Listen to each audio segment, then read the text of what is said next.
A long time. Must be something big happening, huh? You all set? Well, thank you very much. It's a great day for me because I have a lot of confidence in this gentleman.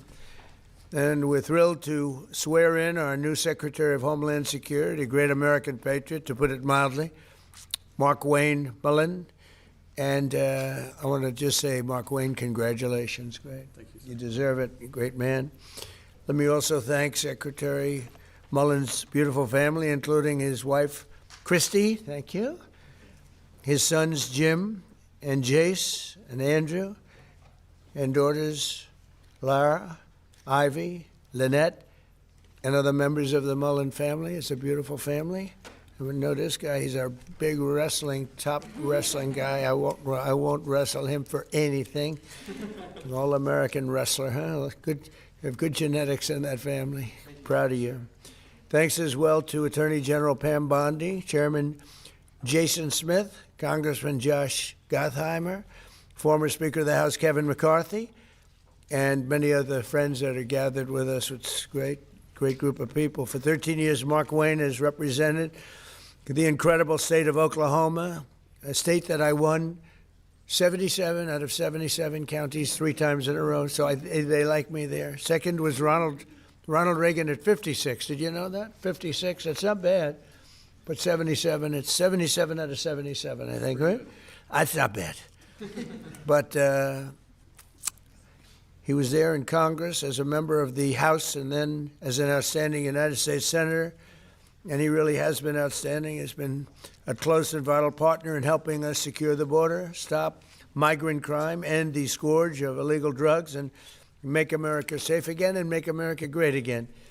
And he's a tremendous player. He worked with Tom Homan, worked with all of our people on the right, and many more. And everything he's done has been good. I say everything he touched, he's turned to gold. Now, but even in business, he was successful, in all fairness. And he was successful, and he said, I want to go into politics.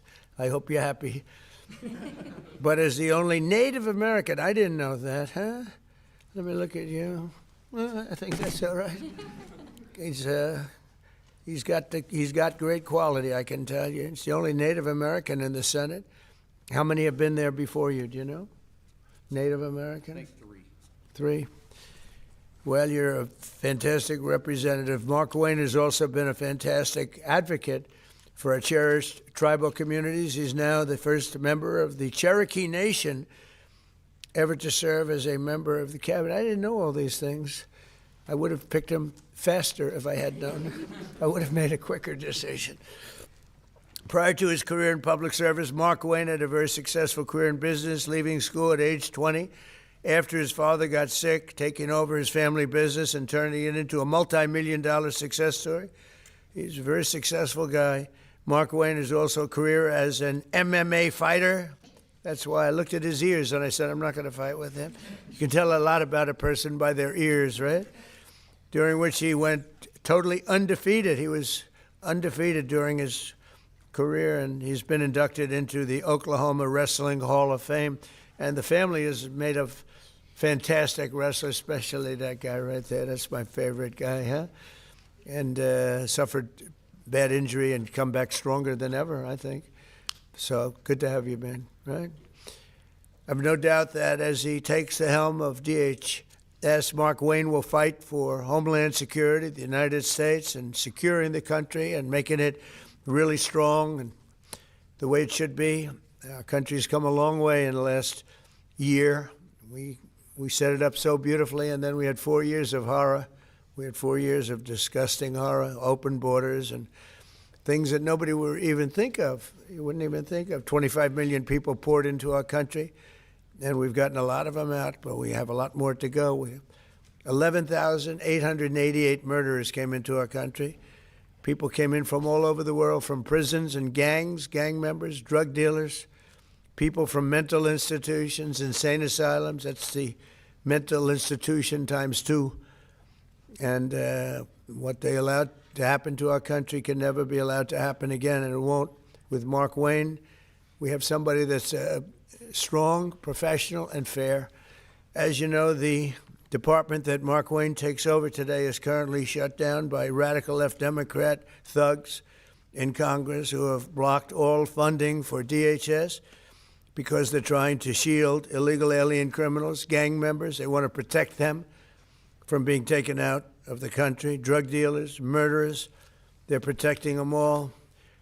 I don't know how people can vote for these people. You know, I see the midterms are close. I don't know what close means, but I don't know how people can vote for them. You take a look, men, they want men to be able to play in women's sports. They want transgender for everybody. Terrible, but that's the way it is. They don't want to give voter ID. They don't want voter ID for elections. They don't want proof of citizenship for elections. And then they get to vote. They do cheat, but I don't know, it's hard to believe they can cheat that much. Just in the past few days, we've seen the horrifying consequences of Democrats' deadly open border extremism. They want open borders, and they want to open the borders again if they have their chance, because they think they're going to get votes by doing that. On Thursday, a precious 18-year-old college student named Sheridan Gorman was shot and killed while she was walking in a park. She was just walking in the park, didn't do anything. The illegal alien monster charged with Sheridan's brutal murder had come illegally from Venezuela and been released into our country by sleepy Joe Biden, the worst president in the history of our country. And I don't say that because I think he's fine, he's okay. I don't like him, dislike him. I talk about job performance. That's all I care about, job performance. Worst president in history. And Obama wasn't far behind, by the way. But he was then arrested and released again by Democrat governor, a real slob of a governor, J.B. Pritzker, in the sanctuary city of Chicago, which we could make safe in 2 months, I would say. 2 months if we sent in the group, Tom, right? 2 months would be good. 3 months, very good. 4 or 5 months, it would be great. But they would never call because they don't want to do that. All they have to do is call and ask for a little help. The Democrats in Congress do not care how much American blood they shed in their demented pursuit of open borders. From Sheridan Gorman to Jocelyn Nungary and Laken Riley, their quest to flood our country with illegal aliens has left countless American victims in its wake. They never changed. They see what's happening.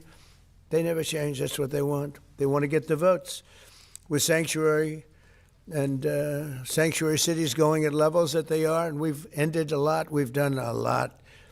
But for some reason, they love it. It's a sanctuary. You know, sanctuary cities are sanctuary for, it's really a sanctuary for criminals. With Secretary Mullen at DHS, we will continue our record-setting efforts to deport these illegal alien criminals from our country, and we are doing at record levels despite a very unfair court system, a radicalized left court system, and others that I'm not too fond of also. And we'll protect innocent American lives. Every single illegal migrant who is a criminal record must be deported immediately. If they have a criminal record, you got to deport them. And there's a lot that came in under Biden. And Kamala, the great border czar, Kamala, who never went to the border, never called Border Patrol, never once called Border Patrol. Can you imagine that, Jim? She's the border czar. She never called Border Patrol. Explain that to me. He's the worst. She was as bad as he was. Going to give him IQ tests next week. Under the Trump administration, we've achieved unprecedented gains on public safety. Yesterday, we were in Memphis, Tennessee, to celebrate the steepest reduction in crime ever recorded. We've been there for about 5 months, and the numbers, nobody's ever seen anything like it. And thanks to our Memphis Safe Task, it's called Safe Task Force, alongside our efforts in Washington, D.C. And what we've done in Washington is amazing. We have Washington as a safe city now. It's been amazing. It's been, if you go back a year and a half, 2 years ago, Washington was one of the most unsafe cities anywhere in the world, let alone this country. And now we have a very safe city. And what they've done with all of the people working, many of the people standing right there, has been incredible. And now we're going to see all of our cities take a big step because of Mark Wayne. In 1 year, my administration, we've created the most secure border in the United States history. and the largest drop in illegal immigration ever recorded, slashed the illegal fentanyl crossings on our border by 64%, and accomplished the largest decline in the murder rate in the history of our country, bringing it down to 1,900. That's before my father was born. My father was born a little bit after that. He wouldn't be happy mentioning this because he never liked talking about age, but he lived to be a ripe old age, but that's before my father was born. Think of it, 1,900. We have a record, 1,900. Murders last year were at the lowest level in 125 years, and we're making America safe again. We're doing it at levels that everything we're doing, we're making great. The border is great. The military is great. We're having, by the way, a tremendous success, as you know, in Iran. We had one in Venezuela, and now we're having one in Iran. They have no Navy left. They have no Air Force left. They have no anti-aircraft equipment left, no radar left, no leaders left. The leaders are all gone. Nobody knows who to talk to. But we're actually talking to the right people, and they want to make a deal so badly. You have no idea how badly they want to make a deal. And we'll see what happens. I want to thank Pete Hegseth. The job you're doing over there is really incredible. You and the general and all of the other generals and colonels and captains and majors and everybody else, right? It's a perfect, amazing thing. We make the best military equipment in the world. Now we're going to make it faster. We want to get it faster, but we make the best in the world. We're doing a job. So I'd like to ask Attorney General Bondi to come and do the honors of swearing in a man who's going to do a phenomenal job for our country. And I tell you, your family has to be very proud. You have to be very proud. Absolutely. Everybody wanted this job. I said, there's one man for this job, and I have no doubt he's going to be fantastic. Thank you, Pam. Come on over. Thank you.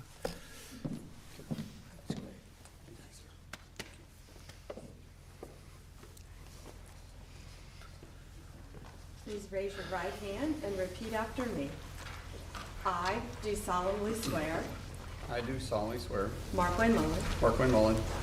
That I will support and defend the Constitution of the United States. That I will support and defend the Constitution of the United States. Against all enemies, foreign and domestic. Against all enemies, foreign and domestic. And that I will bear true faith and allegiance to the same. And I'll bear true faith to allegiance and do the same.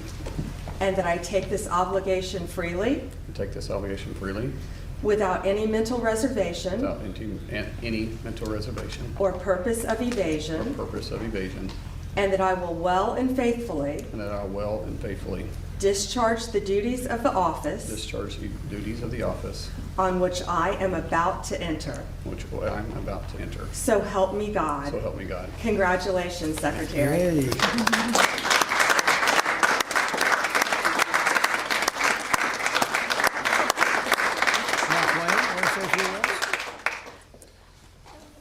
Thank you. I think that was the most nervous I've ever been. It just seems surreal being in the Oval Office and having the President of the United States speak so highly of me and then recognize my family and know my family by name. It's humbling, and I never take it for granted, but I made this very clear that I don't care what color your state is. I don't care if you're red or you're blue. At the end of the day, my job is to be Secretary of Homeland and to protect everybody the same, and we will do that. I'll fight every single day. Today I got the privilege of meeting so many of the employees at DHS. These employees have been there for 30 days without pay. And if you need anything to know their dedication to show up and still protect the homeland that you and I enjoy and the freedoms that we're experiencing, they're working with for free because of political politics. That's all I need to know. I told them, as you're fighting 365 days, understand I'll be fighting 365 days beside you. No one's going to outwork me, and I'm not going to let any of them outwork me. The President has entrusted me with this, and failure is not an option. And so thank you so much, Mr. President, for this opportunity. I won't let you down. Thank you very much. I love that expression, no one's going to outwork me. That's a wrestler's expression, isn't it? Huh? That's a good wrestler's expression. Yes, please. Mr. President, Will the Secretary's replacement in the Senate support the SAVE Act and the use of the talking filibuster to get it through? Well, it's not the SAVE Act. It's not called this. It's called the Save America Act. There's a big difference because the SAVE Act, nobody knows what that means. Save America means Save America. And I can't speak for him, but I would imagine that Mark Wayne, I didn't even ask him the question because who wouldn't support it? Voter ID with a picture. You want citizenship, proof of citizenship. Ideally, you want to end mail-in ballots because there's tremendous corruption. Then we added a couple of things, Mark Wayne, like I don't think being a great athlete and having a family of great athletes, they have produced great athletes in this family, all-American wrestlers. They especially like wrestling, by the way. And what about baseball? Do you play baseball? Anything? They like wrestling. But I don't think that you would say that his family, and I don't know this for a fact, and I shouldn't say it because I could get myself, does anybody in your family want men to play in women's sports? I don't think so, Jim, right? I don't think so. I don't think. How would they do? Would they do good wrestling you? They would be in trouble? He said, yes, they'd be in big trouble. It's so crazy. So that would be one. And then we have a few others that we call them the best of Trump. But if you look at transgender mutilization of children, we don't want that. It's the mutilization of children. We don't want that. So generally speaking, I think I can answer that Mark Wayne would be very much in favor of what I'm in favor of. Would you say that's right, Mark? Yes, I can't think of too many things. He might be worse. He might be worse than me. That's my look at his wife is saying. That's right. But so yeah, he's going to be great. Yeah. Do you believe the Secretary will run DHS any differently than Kristi Noem did? What do you hope to see as his priorities? Well, we had a good run. Look, we created the strongest border with the help of that man right there. Tom is so incredible, and he's going to be a big influence here too. There's nobody more professional, nobody better. There's nobody better as a human being. You know, he looks tough, but he's got a good heart, but not too good. Don't make it too good. But you know, we had Tom. We have the safest border we've ever had. We have a lot of assets, but a lot of things we can do, and we're going to do. We have to get criminals out of our country that were allowed in by Biden. Yeah, please. Mr. President, do you support what appears to be emerging agreement coming out of the Senate to reopen DHS? Well, I'm going to look at it, and we're going to take a good hard look at it. I want to support Republicans, and you know, sometimes it's awfully hard to get votes when you have Democrats that don't want to have voter ID, they don't want to have proof of citizenship, they don't want to do anything about men playing in women's sports. That's one of the items we put on, you know. And I did that just because it's so popular. You know, they say that's at least an 80-20 issue. No, it's about a 99-1. I don't think it's, what do you think, Pete? Do you think it's 80-20? Who's closer, 80-20 or 99-1? Almost 100. Yeah, I think 100 is really the, so, you know, so I support that, and I support common sense. Would you be comfortable with a deal that involves separating ICE funding from the DHS funding package in order to reopen? Well, they're working on all of that. You know, that's a detail that they'll explain later. Please. Election integrity and DHS measures. Mr. President, since CISA falls under DHS, and given that many credible voices have raised concerns over its premature and possibly likely faulty 2020 election assessment, will you and Secretary Mullen implement reforms at CISA and at DHS to ensure full confidence in future elections, like in the upcoming? About it. We'll talk about it, you know, pros and cons. Look, they used it to try and put me in prison, right? So I can't be thrilled with it.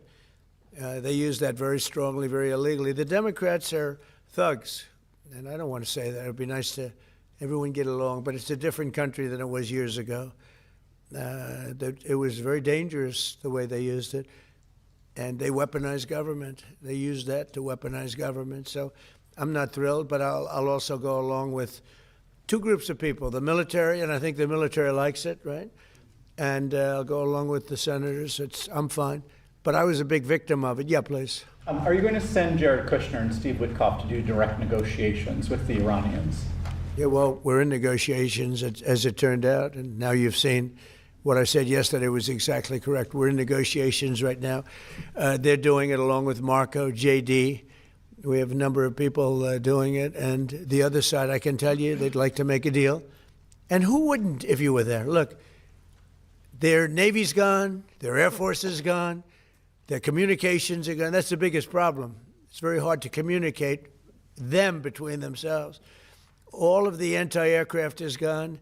Most of their missiles are gone. We either shot them or they shot them and don't have them anymore. They're down to a trickle. Pretty much everything they have is gone. I don't know. Can you name one thing that's not gone, or can you name one thing that's doing well? You know, if you read the papers, you think we're tied. You think we're in a tough battle. We are roaming free over Tehran, the city, Tehran, as opposed to Iran. We're roaming free. We can do whatever we want. And as you know, today we were going to have the privilege of shooting down a very big electric generation plant, one of the biggest in the world. And one shot to the right location ends the plant, it collapses. And we held off based on the fact that we're negotiating. Yeah. What do you think was the turning point to make you want to pursue a ceasefire? A few days ago, you said you wanted to continue bombing Iran. Now you want to pursue peace talks. Was there something that happened? The fact that they're talking to us and they're talking sense. And remember, it all starts with they cannot have a nuclear weapon. Just, I said yesterday, they said, what are the top 10? I said, well, number 1, 2, and 3 is they can't have a nuclear weapon. And they're not going to have a nuclear weapon. And we're talking about that. And I don't want to say in advance, but they've agreed they will never have a nuclear weapon. They've agreed to that. How do you ensure they won't have a nuclear Your weapon? former Border Patrol chief, Greg Bavino, said his only regret is that he didn't catch more illegal aliens. What's your reaction to that? Who said that? That's your former Border Patrol chief. He just retired. Well, I mean, we captured a lot. They were allowed into the country by Sleepy Joe and that group of incompetent people he was the worst president ever, the group of incompetent people. To me, that's the biggest scar. Inflation, they caused the highest inflation we've ever had. We've already gotten rid of it. The biggest scar is what they did, the people that they allowed from prisons all over the world. They came from the Congo, from all over South America. Rough people, really tough people. So, no, I understand what he means. He would have liked to have captured more. I'm not capturing so much as removing. We're removing thousands of people. And many are self-deporting because we're going after them so powerfully that they're self-deporting, Tom, going back. I think that's one of the big unkept secrets. We have thousands and thousands of people, and they're self-deporting. They're going back to where they came from. But what we want really is the criminals. We're really focused on those criminals, getting them out. Yeah. What's your message right now to Democrats and also to Americans that are stuck at airports? It's really devastating watching it online because Democrats won't fund DHS. What's devastating? Your message to Americans right now stuck at airports as we speak because Democrats won't Well, fund they DHS? just don't, they won't. Look, this is a deal that was done in the Great Big Beautiful Deal, which gave you the biggest tax cuts ever, including no tax on tips and no tax on Social Security for the seniors. Think of it, no tax on overtime, tax deductions when you buy a car, you take money, you pay interest on the money, you deduct it. We've never had that for people buying cars, if it's an American car, only if it's an American car. But they are just they stick together, the Democrats. I tell you, I give them great credit for that. We have some that they're not good stickers. We have guys like Tom Massey in Congress, who's terrible. He's just terrible, terrible person. I call him Rand Paul Jr. But they don't vote. Rand Paul, rarely votes for stuff. Likes me, says I'm a great president. He said the other day, I'm a great president, one of the greatest presidents. But I said, do me a favor, vote for us and don't call me a great. I'd rather have the vote than the statement. But we have people that don't stick together, and those people hopefully will someday be gone. The thing I most respect about the Democrats, even on horrible policy, they stick together. What they do have, though, is horrible policy. Transgender for everyone, open borders, men and women's sports. They have the worst policy that you can imagine. And so whether they stick together or not, they have just this terrible policy. We have great policy. Republicans have great policy. We have common sense policy, but it's great policy. That's our biggest advantage, is our policy is correct. Yeah, please. Mr. President, are you encouraging our allies in the Gulf to be more involved in the Iran operation? Say it. Are you encouraging our allies in the Gulf to be more involved in the Iran operation? Yeah, a little bit, but more NATO. I think our Gulf allies have been pretty good, to be honest with you. UAE's been hit so hard. He got hit by 1,400 rockets, shot them all out of the air with our great Patriot missiles. Think of it, they shot 100 missiles at one of our aircraft carriers, the Abraham Lincoln, one of the biggest ships in the world, actually. And out of 101 missiles shot, every single one of them was knocked down in the sea. Think of that. Think of what that means. 101 missiles, highly sophisticated, very fast missiles shot. Out of 101, all 101 were shot down, and now, for the most part, lie at the bottom of the sea. Pretty amazing, right? Pretty amazing. Our military is amazing, Pete. You know the attack I'm talking about recently? 101 shot. I said, wow. I saw that. You can see we have sort of pretty good equipment that we see. It's called the red line. Those red lines were thick, right? I said, that's a lot. And then we saw them one by one just get shot. And these guys that do the shooting are the coolest cucumbers ever. You know, most people, you don't have a lot of time. When a missile's going at 2,500 miles an hour, I don't care how far away it is, you don't have a lot of time. But I watched them sit down and think. Great students, MITs, a lot of MITs, a lot of guys like this. They're not as much into the muscle as they are this one right here. And amazing to watch them perform under great pressure, because they have a matter of seconds to do it. If they don't do it properly, it's a big problem, you know, because these were powerful. These were very powerful missiles coming. And so a lot of people choke. They don't choke. These guys don't choke. They're the best in the world. We have the best in the world, yeah. Mr. President, what would be your message today to the TSA agents who have been staying home in recent days amid this impasse? Well, some of them are needing money, you know, because the Democrats cut off their money. I blame the Democrats more than anything else. But some of them, you know, they didn't get paid because they're not funded by the Democrats. This is a Democrat problem. In fact, I actually said to the Senate, why would you say this is a Democrat problem? I think the polls are showing it's a Democrat problem. And they'll do anything actually to hurt our country so they can try and win the midterms. And if we ever went back to our old policies, we wouldn't have a country left. If they get a deal, Republicans and Democrats in the Senate, to fund all but enforcement operations of ICE, to get those TSA agents repaid and to open up the rest of the department, would you sign that? Well, I don't want to comment until I see the deal, but as you know, they're negotiating a deal.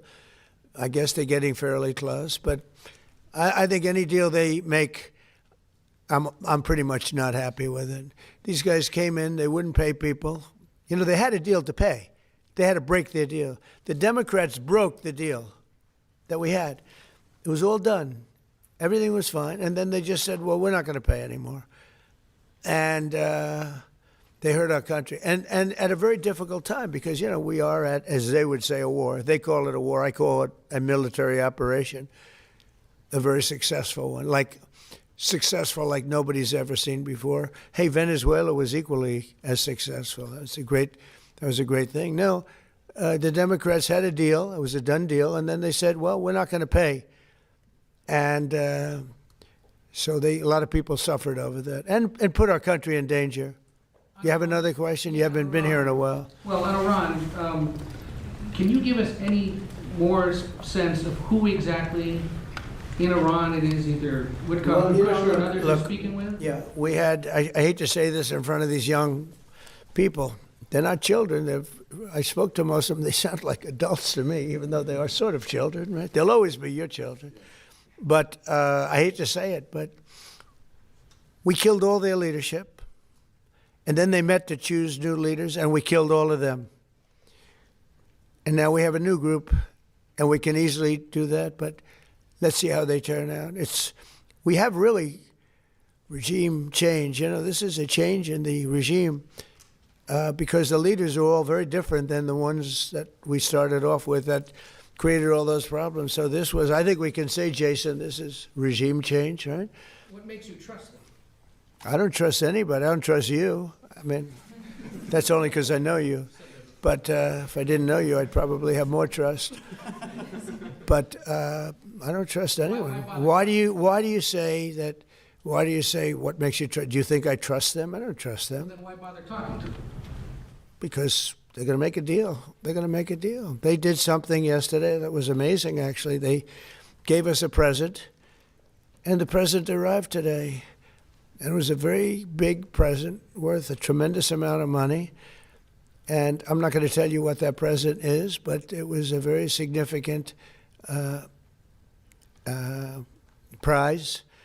And they gave it to us, and they said they were going to give it. So that meant one thing to me: we're dealing with the right people. Is that nuclear related? No, it wasn't nuclear related. It was oil and gas related, and it was a very nice thing they did. But what it showed me is that we're dealing with the right people. Because, you don't know, because the leadership was killed, all gone. Khomeini, all gone, as the expression goes, the past supreme leader.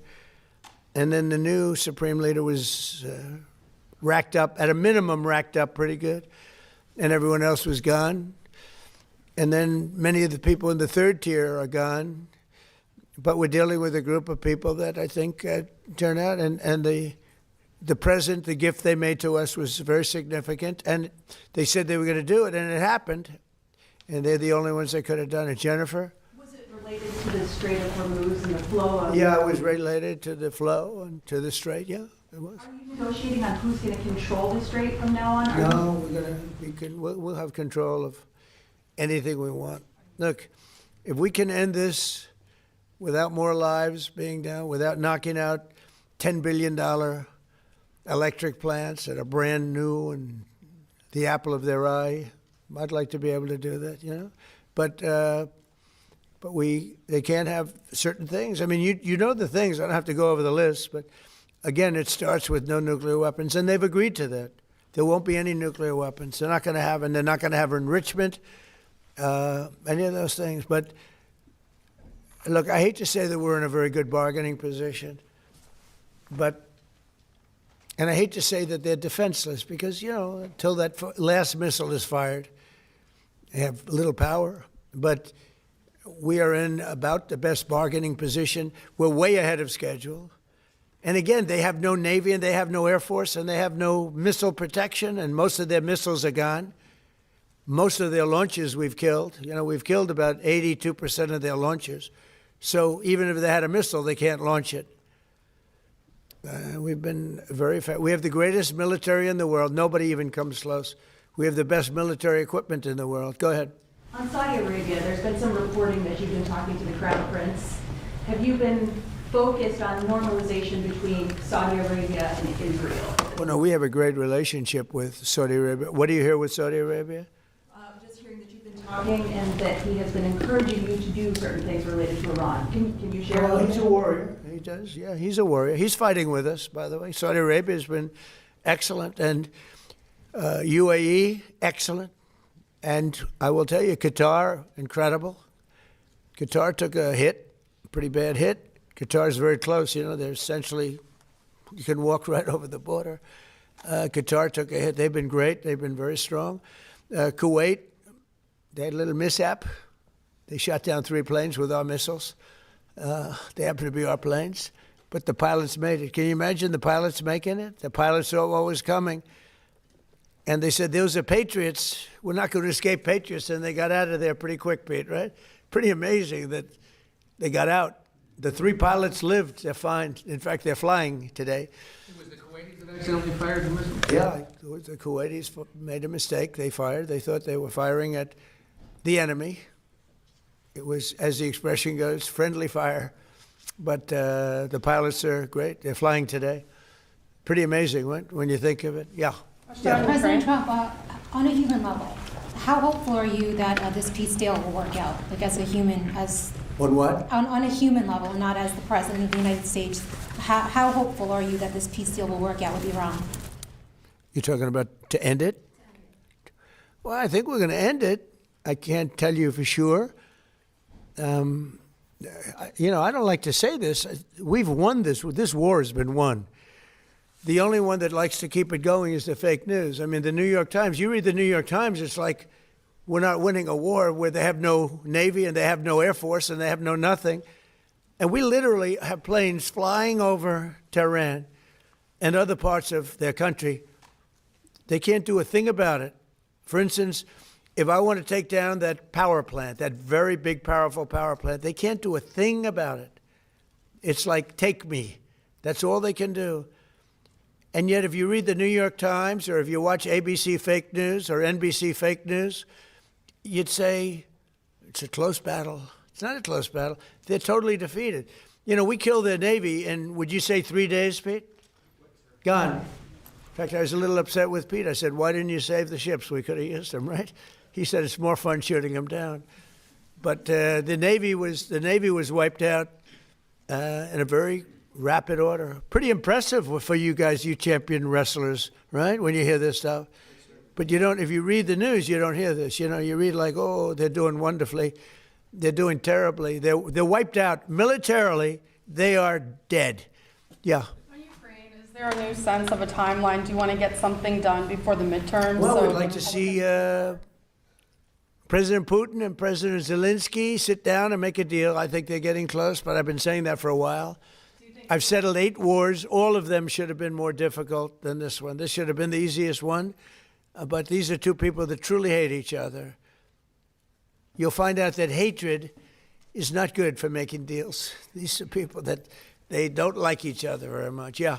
I know you said there's a bunch of people from the administration who are negotiating with Iran. There's been reports that the vice president is leading those negotiations. Is that true? Well, he's involved in them. JD is involved, and Marco's involved, and Jared Kushner's involved, very smart guy, and Steve Witkoff, smart guy, is involved. And I'm involved. Why? I'm going to be so big. Oh, I don't want to talk about it. I'm the president of the United States, Tom, and I'm not going to talk about it. It's beneath me to talk about saving millions of lives, because that's what you're talking about. You're talking about saving millions of lives. If Iran had a nuclear weapon, they would have used it. And if I didn't end the horrible Barack Hussein Obama Iran nuclear deal in my first administration, they would have had a nuclear weapon 3 or 4 years ago. They would have used it. I would have never gotten the chance probably to be president. Who knows what it would have been so devastating. And if we didn't send those beautiful B-2 bombers, they took them off my desk. They were right there. I don't know why. But if we didn't have those beautiful, the B-2 hit, which was so, we obliterated, despite CNN. CNN said, well, maybe the word obliteration. Said, no, we obliterated it. Just obliterated their nuclear potential. You would have had them having 2 weeks after that attack, had we not made the attack, they would have had a nuclear weapon. They would have absolutely used it. And they would have used it on the entire Middle East, including Israel. And you know why you see that? Because unexpectedly, when this war broke out, unexpectedly, they started sending missiles to UAE, Qatar, Saudi Arabia, Kuwait, Bahrain, and elsewhere. And nobody thought they were going to. Were you equally surprised by that, Pete? Way more than we thought, Mr. President. Pete, do you want to give about a 3-minute statement on how we're doing in this, as I call it, military operation? People don't like me using the word war, but so I won't. But the Democrats call it a war. How about a little statement? I think he's done a very good job. Do we agree he's done a good job, Mark Wayne? Can we take some of your time? Well, thank you, Mr. President. You're spot on. Never in history has a modern military, Iran had a modern military, a modern navy, a modern air force, modern air defenses, leadership, massive bunker. Never has a modern military been so rapidly and historically obliterated, defeated, from day one with overwhelming firepower. The air campaign that we've conducted, that Israel's conducted alongside us, was one for the history books, truly. And it's because we have a president of the United States that when he sends his warfighters out to fight, he unties their hands to actually go out and close with and destroy the enemy as viciously as possible from moment one. And that's why we see ourselves as part of this negotiation as well. We negotiate with bombs. You have a choice as we loiter over the top of Tehran, as the president talked about your future. The president has made it clear that you will not have a nuclear weapon. The War Department agrees. Our job is to ensure that. And so we're keeping our hand on that throttle. as long as hard as is necessary to ensure the interests of the United States of America are achieved on that battlefield. This is not Iraq and Afghanistan.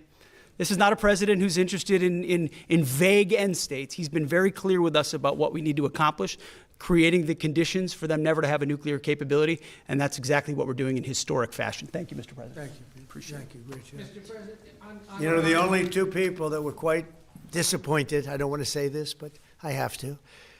I said, Pete and General Raisin Kane, I think this thing's going to be settled very soon. Here they go. Oh, that's too bad. Pete didn't want it to be settled. It's